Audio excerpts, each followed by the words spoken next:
Orang tua korban histeris saat melihat jasad putranya Zaki yang tewas di atas jembatan Musim 4, Palembang, Sumatera Selatan.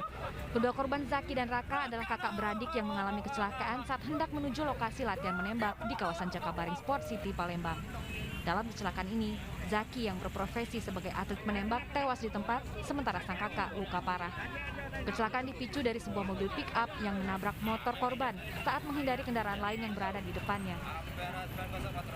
Kejadiannya gimana nih Bang? Mobil ini hendak kemana Bang? Ini menghindari kendaraan yang dari depan mendahului. Hah? Jadi lepas kendali menabrak motor yang berboncengan tadi. Berarti mobil pick-up ini dari arah seberang Ulu hendak ke Bumbar? Ke arah seberang Hilir. Sedangkan pengendara motor? Kendaraan pelaku dan korban saat ini telah diamankan polisi dan kasus kecelakaan kini sedang diselidiki. Dari Palembang, Sumatera Selatan, Muhammad David, iNews melaporkan. Kepala Rumah Sakit TNI Angkatan Darat LB Murdani Merauke, Papua Selatan tewas ditikam anggotanya. Dari hasil penyelidikan, motif pelaku karena sakit hati tidak diberikan cuti oleh atasan. Pemberangkatan jenazah diwarnai isak tangis teman sejawat almarhum, baik dari TNI Angkatan Darat maupun Ikatan Dokter Indonesia cabang Merauke. Almarhum akan dimakamkan di kampung halamannya di Cimahi, Jawa Barat. Sementara itu dari 12 orang yang bekerja di rumah sakit, 5 orang dijadikan saksi yang semuanya merupakan anggota TNI. Sementara untuk pelaku terancam pemecatan dari Kesatuan TNI Angkatan Darat, proses hukum tetap berjalan karena pelaku sudah merencanakan pembunuhan dengan menyiapkan sebilah pisau. Yang dilakukan karena dia mau cuti, mau mengambil cuti karena kekecewaan itu belum diizinkan. Jadi belum diizinkan karena cuti itu kapan saja bisa diambil. Kebetulan karena pegawai kesehatan ini sangat terbatas sehingga bergantian. Polda Yogyakarta menetapkan 2 tersangka kasus pertikaian antar kelompok massa berbuntut kerusuhan di Babarsari, Sleman, Yogyakarta. Kedua tersangka masuk dalam daftar pencarian polisi.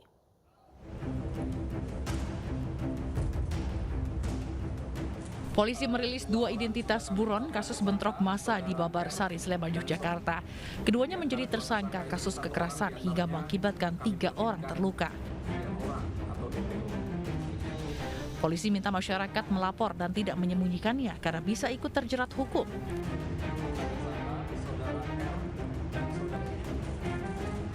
Dari 2 tersangka ini kami lakukan pencarian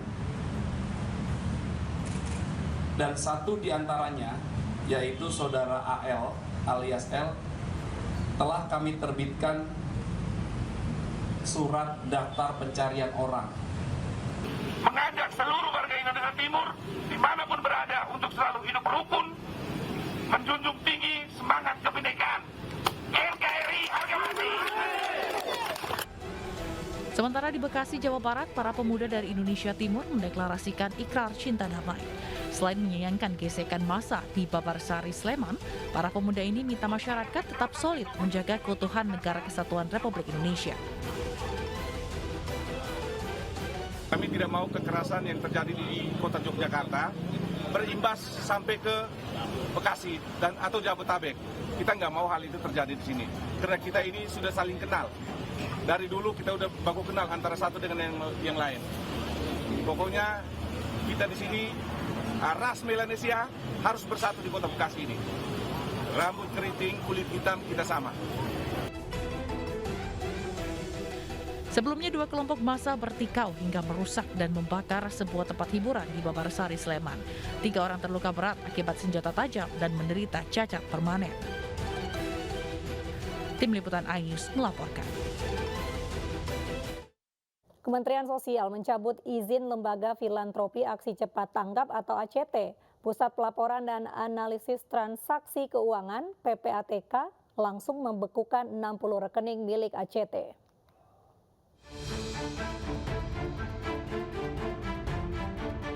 Pemerintah melalui Kementerian Sosial mencabut izin Yayasan Aksi Cepat Tanggap atau ACT karena melanggar peraturan terkait biaya operasional pengumpulan dana dan bantuan.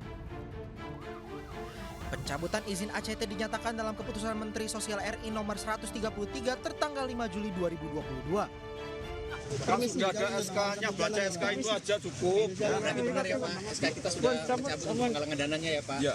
Secara spesifik Pak?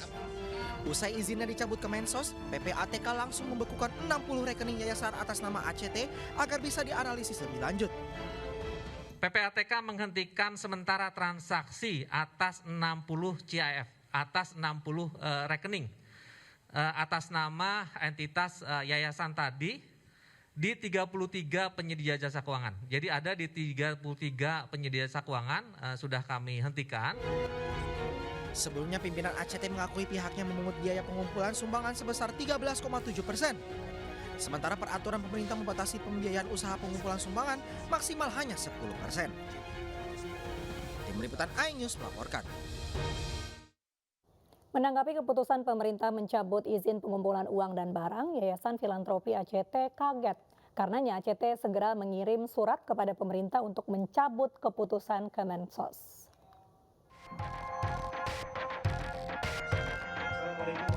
Dalam konferensi pers yang digelar di kantor ACT Jakarta Rabu sore, Presiden ACT Ibnu Hajar mengaku kaget atas keputusan Kementerian Sosial. Padahal pihaknya mengaku siap dibina dan ditegur bahkan diaudit pemerintah. Karenanya ACT segera menyurati pemerintah meminta mencabut keputusan tersebut. Ini sifatnya sementara, betul ya, teman-teman juga mendengar ini ya. Sifatnya sementara, saat nanti ada perbaikan-perbaikan dan sudah terlihat ya niat baik dari perbaikan yang dilakukan, sangat mungkin dari pihak Kemensos akan dari pihak kami ACT memungkinkan untuk mengirim kembali surat permohonan pencabutan, pembatalan surat pencabutan ini. Sementara di Blora, Jawa Tengah, sejumlah aset lumbung ternak ACT sudah tidak lagi beroperasi. Di lahan seluas 1 hektar di Dukuh Sawur, Kecamatan Sambong, Blora, sudah 2 tahun lokasi ini tidak lagi digunakan karena habisnya masa kontrak dengan warga. Sejak tahun 2014 sampai dengan 2019, dipelihara 1.300 ekor kambing. Ya mulai itu dari 2014 sampai 2019. Nah, setelah itu Pak? Ya itu istilahnya kontraknya habis gitu loh. Ya, terus udah. Setelah itu diperpanjang atau enggak? Ya enggak diperpanjang. Ya, dulu itu pernah mau kesini lagi, waktu itu terus ada COVID itu terus enggak jadi lagi. Sejak tak lagi beroperasi, sejumlah bangunan dibongkar dan beralih fungsi menjadi perkebunan. Dari Jakarta dan Blora, Jawa Tengah, iNews melaporkan. Kementerian Perdagangan meluncurkan minyak goreng kemasan murah untuk rakyat. Peluncuran mie gor curah itu merupakan upaya pemerintah dalam menjaga stabilitas harga minyak goreng curah.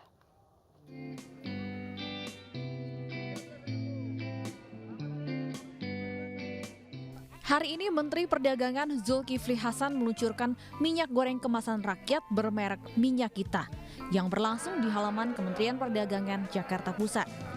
Melalui minyak goreng kemasan rakyat ini, pemerintah bertekad menjamin ketersediaan minyak goreng sesuai harga eceran tertinggi sebesar Rp14.000 per liter. Hingga saat ini sudah ada 2 perusahaan yang bersedia menjadi produsen minyak goreng kemasan rakyat ini, menyusul 7 perusahaan lainnya. Kalau yang dikemas seperti ini juga saya kira bisa masuk ke market atau supermarket itu bisa masuk. Kalau sekarang kan di pasar-pasar, di warung-warung ya, karena curah. Kalau curah di warung-warung, pasar-pasar terima. Tapi kalau supermarket dia nggak mau karena bisa kotor Pak tempatnya. Tapi dengan yang baru ini kemasan yang ya sederhana, nggak sederhana juga kalau udah pakai botol udah bagus. Merek kita tadi Pak Dirjen sudah menyampaikan sudah terdaftar dan sudah ada izin edarnya Pak ya. Jadi nanti siapa saja. Peluncuran minyak goreng kemasan rakyat ini diharapkan dapat menjadi langkah percepatan penurunan harga minyak goreng di Indonesia. Dari Jakarta, Revika Sibarani, Pandu Laras dan Khairul Arifin, iNews melaporkan. Pemerintah serahkan draft RUU KUHP yang telah disempurnakan kepada Komisi 3 DPR Republik Indonesia. Terdapat 14 isu krusial dalam RKUHP yang harus dibahas lebih lanjut.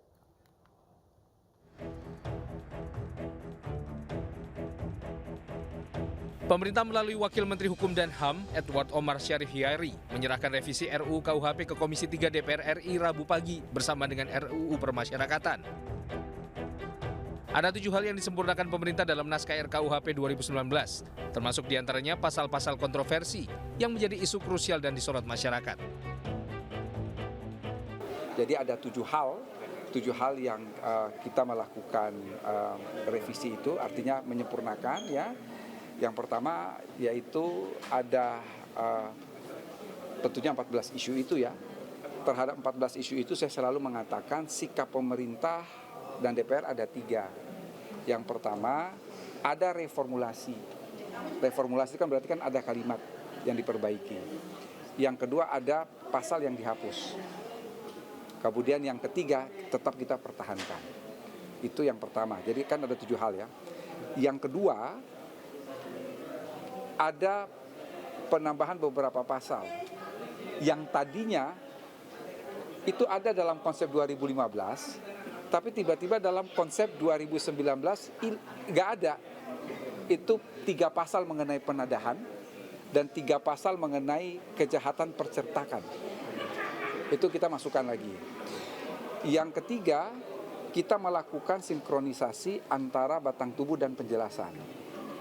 Yang keempat, kita melakukan penyelarasan sanksi pidana supaya tidak terjadi disparitas antara apa yang ada dalam KUHP dan di luar KUHP. Yang kelima, kita melakukan sinkronisasi dengan sejumlah undang-undang di luar KUHP termasuk undang-undang tindak pidana kekerasan seksual.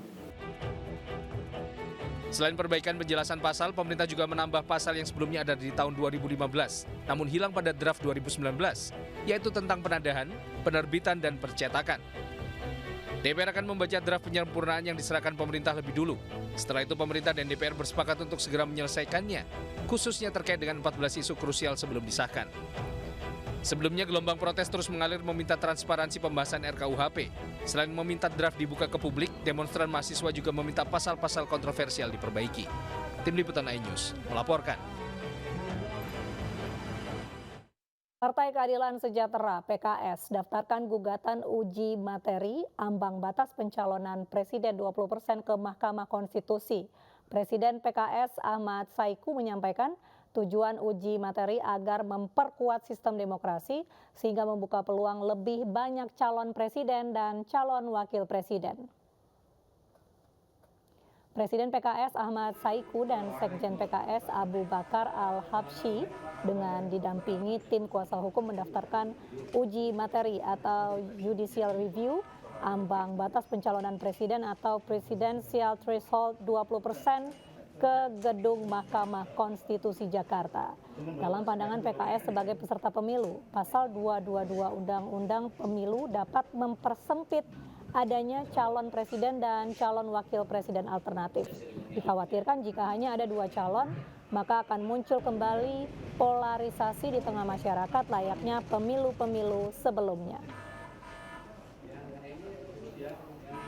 Ingin memperkuat sistem demokrasi sehingga membuka peluang lebih banyak lahirnya calon presiden dan calon wakil presiden terbaik pada masa-masa yang akan datang. Dan ketiga, kami ingin mengurangi polarisasi di tengah-tengah masyarakat akibat hanya ada 2 kandidat capres. DPD Partai Perindo Kota Malang menerima kehadiran sejumlah tokoh budaya dan agama. Silaturahmi itu berlanjut dengan diskusi bertajuk Cangkrukan Ngaji Budaya. Tokoh agama, seniman, dan budayawan di Kota Malang menggelar silaturahmi dan diskusi bersama para pengurus DPD Partai Perindo Kota Malang. Bertajuk Cangkrukan Ngaji Budaya, diskusi ini membahas berbagai isu-isu terkini di Kota Malang, diantaranya kemanusiaan dan kesejahteraan masyarakat, termasuk etika dalam berpolitik. Tema besar kita adalah memanusiakan manusia yang selama ini memang bangsa kita ini adalah saat ini adalah krisis etika atau krisis moral. Nah inilah kemudian yang akan kita kembangkan di dalam masyarakat. Yang pertama adalah tontonan, tuntunan, dan santunan. Siapapun tadi kan ada beberapa teman yang dari berbagai latar belakang yang berbeda, tapi tujuannya sama untuk kebaikan dan untuk persatuan, di mana persatuan Indonesia ini harus terjalin. Diskusi santai ala cangkrukan akan menjadi agenda Partai Perindo Kota Malang untuk menyerap aspirasi dan mendekatkan program partai kepada masyarakat. Dari Malang, Jawa Timur, Denny Irwansyah, iNews melaporkan. Pemilihan kepala kampung di Kabupaten Paniai, Papua berujung ricuh. 1 orang tewas. Informasi selengkapnya sesaat lagi.